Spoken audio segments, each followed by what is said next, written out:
हम डिस्कस करने वाले हैं बेटा ऑर्गेनिक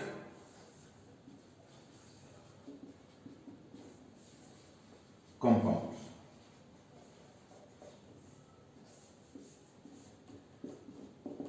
11th में बेटा इसमें 10th क्लास में आपका बहुत ही शॉर्ट पोर्शन है ऑर्गेनिक कंपाउंड या ऑर्गेनिक केमिस्ट्री का, हम उसी को डील करेंगे। बाकी 11th में आपके पास आएगा तो वहां पे हम इसको डील करेंगे बेटा। अभी के लिए मैं बता दूं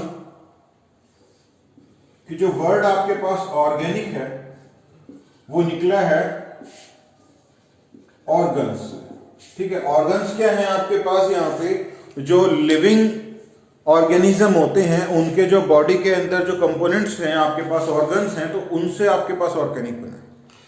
तो इसके लिए पहले सबसे पहले क्या था कि ऑर्गेनिक कंपाउंड होते क्या है, कैसे बनते हैं, उनके लिए एक थ्योरी थी ऑर्गेनिक कंपाउंड्स के लिए, तो उसको बोलते हैं आप वाइटल फोर्स थ्योरी। क्या नाम है, वाइटल फोर्स थ्योरी। तो वाइटल फोर्स थ्योरी क्या थी कि there is a mysterious power, there is a power और वाइटल फोर्स या फिर फोर्स जो बोला है यहां पे, प्रेजेंट इन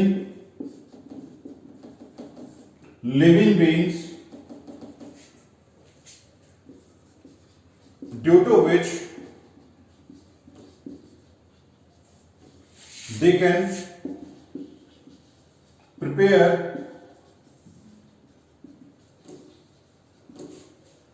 ऑर्गेनिक कंपाउंड्स।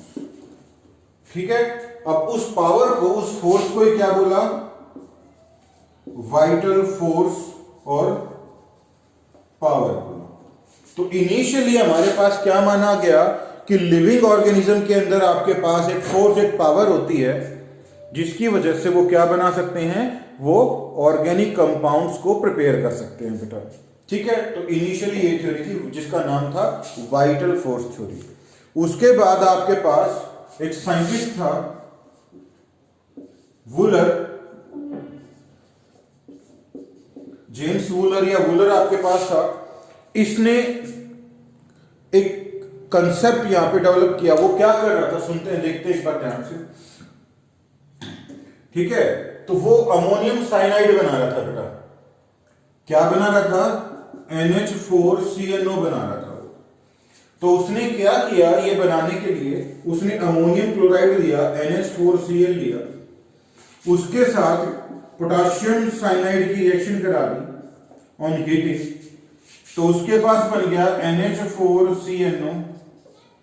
उसने उसको फर्दर वो हीट करता गया, कंटिन्यू हीटिंग होगी उससे, क्योंकि कंटिन्यू प्रोसेस बना रहा था वो, तो रीअरेंजमेंट हो गया फिर वहां पे, मतलब सेम कंपाउंड है, थोड़ा अरेंजमेंट हो गया अलग अलग तरीके से। बन क्या गया, NH2C डबल बॉन्ड O और NH2, ये बन गया बेटा। और ये क्या था, urea. The first ever organic compound prepared by human being. इंसानों द्वारा सबसे पहला ऑर्गेनिक कंपाउंड जो बना आर्टिफिशियली, वो क्या था, यूरिया। तो ये एक्सीडेंटली बना था बेटा। अब एक्सीडेंटली बना तो जो ये थ्योरी थी वो क्या हो गई, वो फेल हो गई। वो तो बोला था कि एक लिविंग ऑर्गेनिज्म, एनिमल्स में, प्लांट्स में या फिर भाई ह्यूमन बीइंग में ही ऐसी पावर है जिसकी वजह से वो ऑर्गेनिक कंपाउंड बना सकते हैं, वो फेल हो गई। तो अब उसके बाद क्या आया, उसके बाद कॉल्बे भी आया बेटा, अलग अलग साइंटिस्ट का ही आए। कॉल्बे ने क्या बना दिया, एसिटिक एसिड बना दिया। एसिटिक एसिड क्या होता है, CH3COOH होता है। कॉल्बे ने ये बना दिया। तो ऐसे फिर क्या हो गया, आपके पास बहुत सारे ऑर्गेनिक कंपाउंड बनते चले गए। तो आपके पास जितने भी, आप एक अलग ब्रांच बन गई आपके पास किसकी, कार्बन के कंपाउंड की, जिनको आप ऑर्गेनिक केमिस्ट्री बोलते हो। तो ऑर्गेनिक केमिस्ट्री क्या है बेटा, ब्रांच ऑफ साइंस है which deals with carbon and it's derivative. ठीक है, तो and it there chemical properties and reactions, और उनकी प्रॉपर्टी को डील करता है, वो ऑर्गेनिक केमिस्ट्री का पार्ट है। तो यहां पे ये आपके पास इनिशियल जो चीजें आई। उसके बाद इसके लिए आप वूलर को आप ऑर्गेनिक केमिस्ट्री का फादर भी बोलते हो। The father of organic chemistry is James Wular. तो ये आपके पास, तो वूलर ने ये बताया आपको। नेक्स्ट आपके पास आ जाएगा, इसके बाद हम क्या करेंगे कि भाई अब क्या डेफिनेशन आई, उसके अकॉर्डिंग क्या उनकी प्रॉपर्टी आई, क्या चीजें थी हमारे पास, अब वो डील करेंगे बेटा वन बाय वन। तो सबसे पहले आप यहाँ पे डील करने वाले हैं कि अब new definition of organic compounds की क्या है।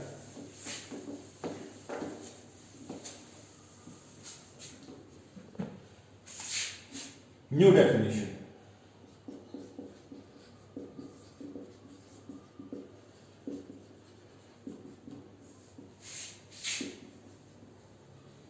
these are the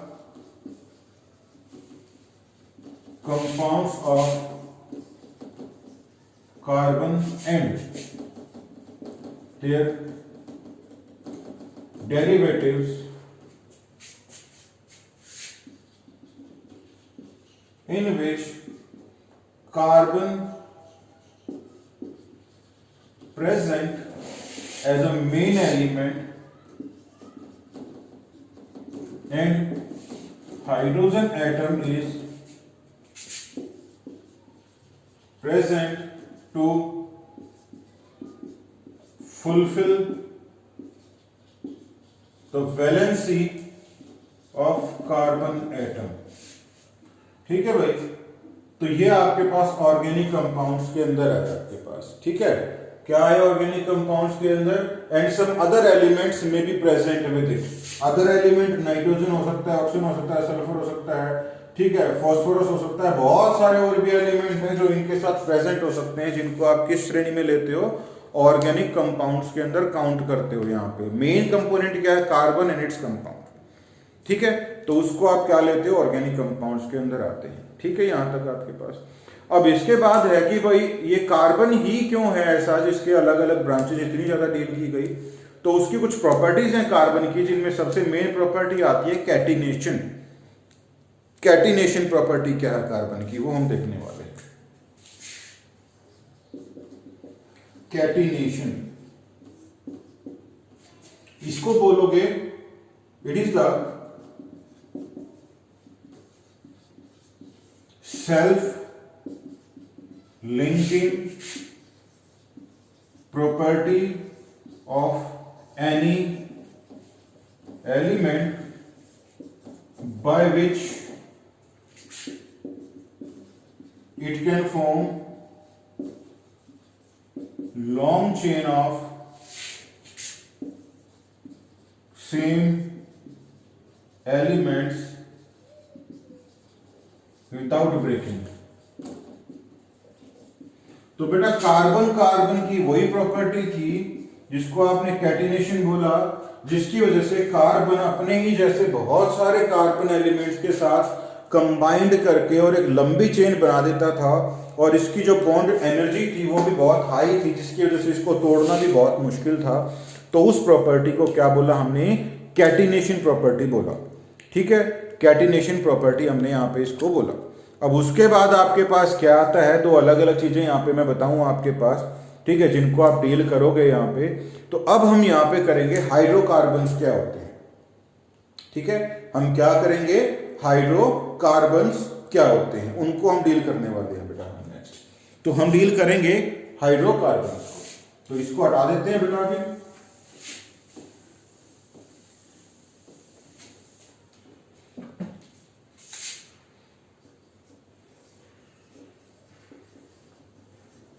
हाइड्रोकार्बन्स, इनको कई बार शॉर्ट में मैथ से भी लिखते हैं।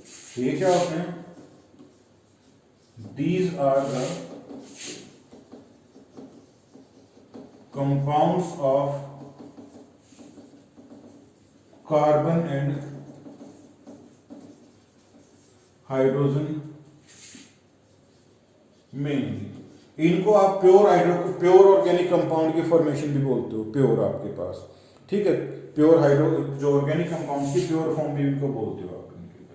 ये दो तरह के होते हैं बेटा आपके पास, एक होते हैं सैचुरेटेड हाइड्रोकार्बन, दूसरे होते हैं अनसैचुरेटेड हाइड्रोकार्बन्स। जो हाइड्रोकार्बन होते हैं बेटा वो दो तरह के होते हैं, सैचुरेटेड और अनसैचुरेटेड हाइड्रोकार्बन। तो हम आज अभी पहले डिस्कस करते हैं सैचुरेटेड हाइड्रोकार्बन क्या होते हैं। These are those hydrocarbon in which each carbon atom form single bond, ठीक है। और उनको हम क्या बोलते हो, एल्केन्स बोलते हैं। Each carbon atom form single bond with other carbon atom, they having, क्या बोलते हैं उनको, एल्केन्स बोलते हो। क्या बोलते हो, दोबारा लिख देता हूं, alkanes. They having general formula, इनका जर्नल जो लिखने का फॉर्मूला है वो है CnH2n+2, और इनके लिए टर्म यूज होती है बेटा, इसको बोलते हो आप सेकेंडरी सफिक्स। ये नाम के सबसे लास्ट में आता है, जिसको आप यहां पे लिखते हो एन। क्या लिखोगे, एन लिखोगे बेटा यहां पे, ठीक है। तो अब इनकी बारी आती है, इनकी नेमिंग कैसे करोगे आप। ये आपके पास जर्नल फॉर्मूला है, सिंगल बॉन्ड होते हैं। सिंगल बॉन्ड होने की वजह से कैसे स्ट्रक्चर बनेगा, जब कार्बन चारों के चारों सिंगल बॉन्ड होंगे तो बेटा ये आपका sp3 हाइब्रिडाइज्ड होगा और टेट्राहेड्रल होगा। टेट्राहेड्रल का मैं बता चुका हूं आपको पहले भी, ठीक है। टेट्राहेड्रल का मतलब होता है, जैसे एग्जांपल अभी देखो मैं बताऊं आपको, छोटा सा एग्जांपल मैं बता देता हूं आपको। टेट्राहेड्रल में क्या करोगे आप,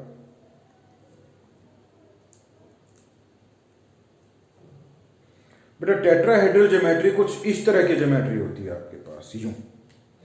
तो आपको दिख रहा होगा कुछ इस तरह की ज्योमेट्री टेट्राहेड्रल में होती है आपके पास, यूं आप बोलोगे इसको। तो ये जितने भी बॉन्ड हैं ये सारे बराबर 109 डिग्री और 28 मिनट या कितना भाई, ठीक है, 109.5 डिग्री के बॉन्ड होंगे बेटा। ये सारे बराबर ही माने जाएंगे, मतलब एक जैसे होते हैं। इस तरह से कहीं से भी देख लो, वो सारा सबकी जो स्ट्रक्चर है वो एक जैसी इनकी मानी जाएगी। ऐसे टेट्राहेड्रल बोलते हैं इसको। टेट्राहेड्रल कैसे, अब अगर आप ध्यान से देखोगे, मैं इधर आपको बताऊं, देखो ये जो आपके पास है, ये जो लाइन, ये पॉइंट है, ये जब इससे मिलेगा और इससे मिलेगा तो क्या बना देगा, ये आपके पास एक फेस बना देगा। ऐसा ही फेस इधर बनेगा, ऐसा ही फेस इधर बनेगा और ऐसा ही फेस एक इधर बनेगा। तो टोटल 4 फेस बनाएंगे, इसके लिए इससे को बोलते हो टेट्राहेड्रल, 4 फेस से घिरी हुई स्ट्रक्चर। तो टेट्राहेड्रल इसलिए बोला जाता है इसको आपके पास, ठीक है। तो एंगल कितना होगा, एंगल होगा 109.5 डिग्री का।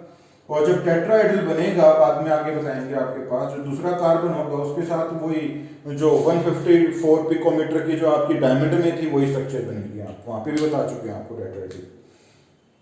तो अब हम इनके कंपाउंड को स्टडी करते हैं, इनके नेमिंग को देखते हैं, कंपाउंड कैसे बनेंगे, क्या नेमिंग होगी, हमको देखते हैं। एल्केन,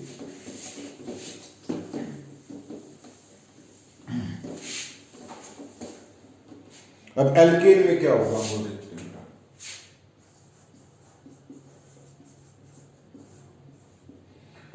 अब इनमें हमारे पास क्या है, एक बार ध्यान से इधर देखेंगे, आपके पास carbon, number of carbon atom के बेस पे अगर हमारे पास एक कार्बन एटम है तो उसके लिए हम लिखते हैं बेटा मीथ। क्या लिखेंगे, मीथ। 2 कार्बन है तो लिखेंगे ईथ, 3 है तो प्रोप, 4 है तो पेंट, 6 है तो, बोलो भाई, 4 है तो 5 है तो पहले पेंट, आपके पास क्या होगा, प्रोप। 4 है तो ब्यूट, 5 है तो पेंट, 6 है तो हेक्स, 7 है तो हेप, 8 है तो ऑक्ट, 9 है तो नो, 10 है तो डेक। अभी के लिए इतना आपके लिए काफी है। और इनके नाम के पीछे अगर सारे सिंगल बॉन्डेड हैं यानी कि एल्केन है तो क्या लगा दोगे, एन लगा दोगे। अब इनकी नेमिंग देखते हैं, सीखते हैं कैसे होगा। मान लिया मेरे पास एक कंपाउंड है CH4, फॉर्मूला क्या बताया था मैंने इनका, CnH2n+2। कार्बन 1 लगाया हमने, हाइड्रोजन कितने हो गए, 4 हो गए, तो नाम हो जाएगा मीथेन। दूसरा, आपने कार्बन 2 लगाए, हाइड्रोजन कितने हो जाएंगे, बोलो भाई 6 हो जाएगा, नाम हो जाएगा इथेन। कार्बन 3 लगाए, हाइड्रोजन कितने हो जाएंगे आपके पास, बोलो भाई जल्दी से देखो, यहाँ पे 6 8 हो गया आपके पास, तो ये हो जाएगा प्रोपेन। तो इस तरह से आप इनको कर सकते हो, meth, eth, prop, but, pent, hex, hept, non dec, undec, dodec. बस अब हम डिस्कस करने वाले हैं, आपके पास एल्केन में हम यहाँ पे दो तरह के बोलते हैं बेटा। एक तो आपके पास ओपन चेन एल्केन होते हैं,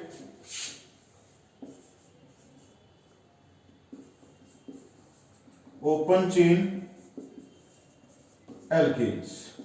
अब ओपन चेन एल्केन क्या होते हैं बेटा, जिनमें क्या है, कार्बन कार्बन की बंद रिंग ना हो, क्लोज रिंग ना हो। ओपन चेन में आपके पास क्या आ जाएगा, देखते हैं यहाँ पे, जैसे आपके पास CH3 CH2 CH2 CH3 ये हो गया जैसे।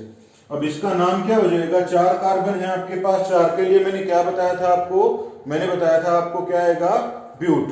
तो यहाँ पे नाम हो जाएगा ब्यूटेन, ठीक है। एल्केन के लिए क्या था, सफिक्स क्या बताया था मैंने, सफिक्स बताया था यहाँ पे एन आएगा बेटा, तो ये नाम हो जाएगा आपका एल्कीन। तो यहाँ पे हम इसको कर सकते हैं इस तरह से, ठीक है भाई। तो बेटा नेक्स्ट हम कर रहे थे यहाँ पे क्या, एल्केन, और एल्केन में हम क्या बता रहे हैं, यहाँ पे आपके पास 4 कार्बन आ जाएंगे, नाम हो जाएगा ब्यूटेन। ब्यूटेन में आपके पास क्या है, नेक्स्ट इसी तरह से CH3 CH2 CH2, यहाँ पे आपके पास मान लिया इस तरह का हो 4 का। अब यहाँ पे मैं क्या जोड़ दूं, यहाँ पे मैं एक और चेन जोड़ दूं, तो इसको बोलते हो आप क्या है, ये सिंपल चेन में क्या आ गई, ब्रांचिंग आ गई, तो इसको बोलते हो आप यहाँ पे ब्रांच्ड एल्केन। नाम अलग हो जाएंगे, वो भी हमारा डिस्कस का टॉपिक नहीं है क्योंकि वो थोड़ा सा हाई हो जाएगा, तो अभी हम उसको नहीं करेंगे। तो मेन चीज हमारे पास यहाँ पे क्या हो जाएगा, ब्रांचिंग में हो गया, तो इसको बोलेंगे ब्रांच एल्केन। नेक्स्ट टॉपिक हमारे पास क्या आएगा, इसी तरह से क्लोज चेन एल्केन आपके पास आएंगे। तो क्लोज चेन एल्केन में हम क्या देखेंगे, वो एक बार यहाँ पे डिस्कस करते हैं, ठीक है। आपके पास जैसे ये चेन हो जाए, अब आप बड़े झट से बोलोगे कि this is benzene, this is not benzene, ठीक है। ये क्या है आपके पास, यहाँ पे कार्बन है। अब इसको समझने के लिए हम थोड़ा सा और टॉपिक लेके चलते हैं। मान लिया मेरे पास CH3 है, CH2 है, CH2 है और CH3 है। ये आपके पास जो ये ओपन चेन है बेटा, लेकिन इसका एक हाइड्रोजन हट जाएगा, H2 हो जाएगा, इसका एक हट जाएगा, ये हो जाएगा, और ये बॉन्ड मिल जाएगा, तो इसको बोलेंगे क्लोज चेन। अब क्लोज चेन के लिए एक नाम आता है साइक्लो, एक वर्ड यूज करते हैं, इसको बोलते हो प्रीफिक्स। क्या हो जाएगा, साइक्लो। तो पूरा क्या होगा, साइक्लो क्या है, ब्यूटेन, साइक्लो ब्यूटेन आपके पास नाम हो जाएगा। तो आई थिंक यहां तक आप कर लोगे, इसमें कोई इशू ज्यादा सा नहीं है, समझ में आ रहा होगा आपके। तो ये आपके पास क्या, ओपन चेन एल्कीन, ठीक है, और ये क्या है, क्लोज चेन एल्कीन। तो close chain alkene, open chain alkene, दो तरह के आपके पास बनेंगे। अब ये जो ओपन चेन क्लोज चेन वाले हैं, ये और फर्दर भी बड़े भी बन सकते हैं। जैसे 5 कार्बन का बन गया, ये कार्बन है, यहाँ पे इस तरह के 2 हाइड्रोजन जुड़े होंगे, यहाँ पे कार्बन है, 2 हाइड्रोजन जुड़े होंगे, यहाँ पे 2 जुड़े होंगे, यहाँ पे 2 जुड़े होंगे बेटा आपके पास, और यहाँ पे 2 जुड़े होंगे आपके पास। इसको आप क्या बोलोगे, इसको बोलोगे साइक्लो बंद चेन के लिए 5 कार्बन है, उसके लिए पेंटेन। तो ये होता है बेटा। तो ये आपके पास क्या है, सिंपली क्या बोला हमने यहाँ पे, एल्केन। अब दूसरा आपके पास आता है एल्कीन, उसको हम डिस्कस करते हैं। तो सेकंड वन इज एल्कीन। क्या होती है बेटा, ठीक है। सेकंड हम क्या डिस्कस करने वाले हैं, एल्कीन। एल्कीन क्या होंगे बेटा, दीज आर दोज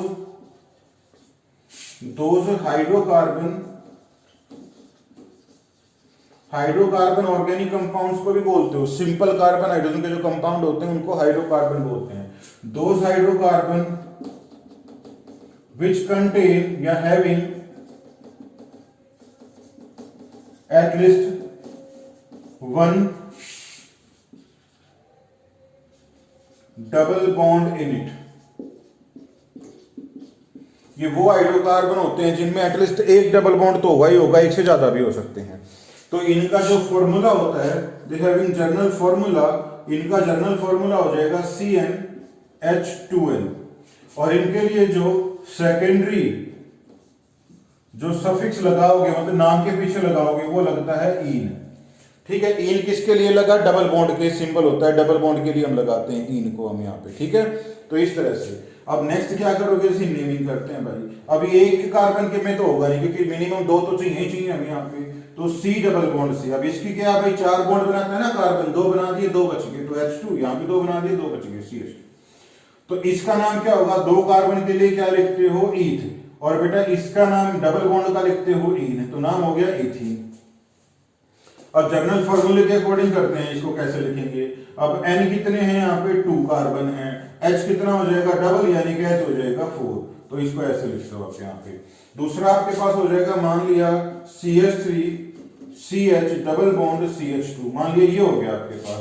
अब इसको क्या करेंगे भाई? कितने कार्बन की चेन है? 3 की, तो यहाँ पे देखो, ये देखो, तो इसको क्या लिखोगे? C3 करेंगे तो H कितना हो जाएगा? 6 हो जाएगा, तो H6 आपके पास आ जाएगा। नाम हो जाएगा प्रोप। तो 3 कार्बन के लिए बेटा 1 डबल बॉन्ड है। अब इन पे वैसे हम पोजीशन लगाते हैं कि कितनी पोजीशन पे डबल बॉन्ड है, तो हो जाएगा प्रोप इन। नाम क्या हो जाएगा? प्रोप इन। क्लियर यहाँ पे? अब इसी तरह से क्या होता चला जाएगा इन में। अब इन का एक और नाम आपके पास होता है एल्कीन। जो होते हैं वो क्या होते हैं? ये अनसैचुरेटेड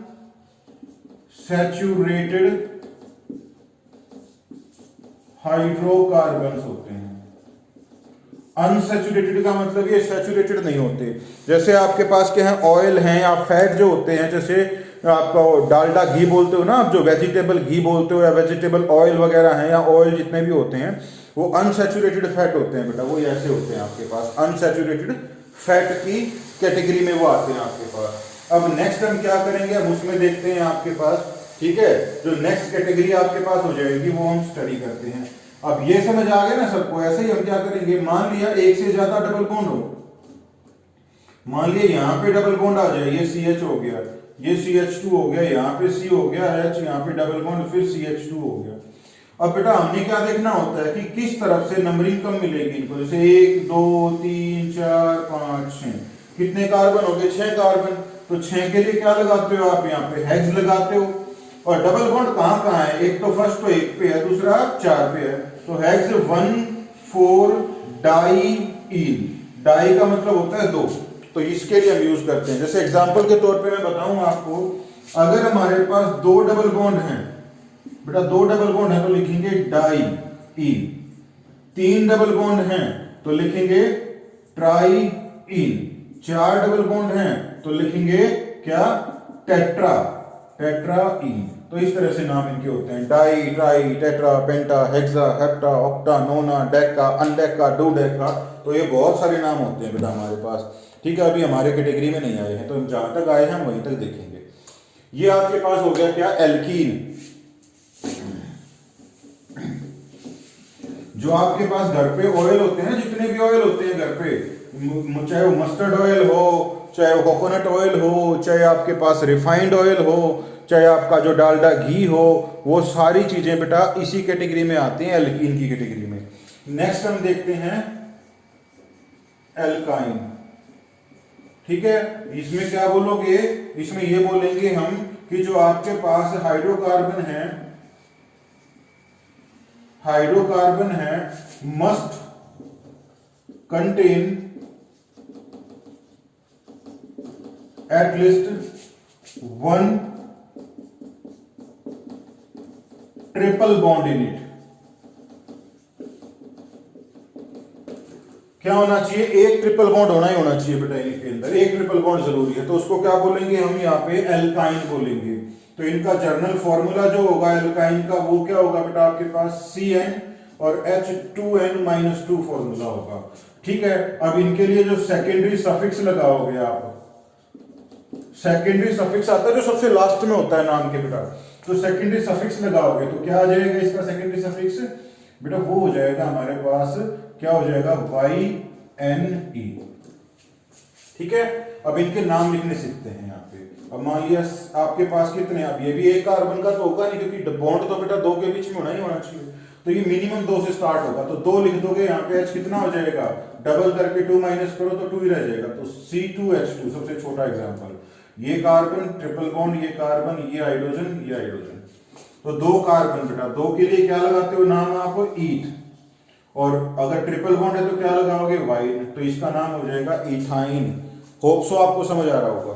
नेक्स्ट आपके पास मान लिया C3 है, H कितना हो जाएगा भाई? 3 यहाँ पे, 3 दूनी 6 में से 2 गया 4, तो C3H4, ये C, ठीक है। दूसरा कोई C, ये ट्रिपल बॉन्ड, ये C, ये H, और यहाँ पे CH3, या इस H को हम पीछे भी लगा सकते हैं CH3, कोई फर्क नहीं पड़ता, एक ही बात होती है, ठीक है। अब यहाँ पे कैसे, या बोलोगे जी हाइड्रोजन कैसे लगा रहे हो आप?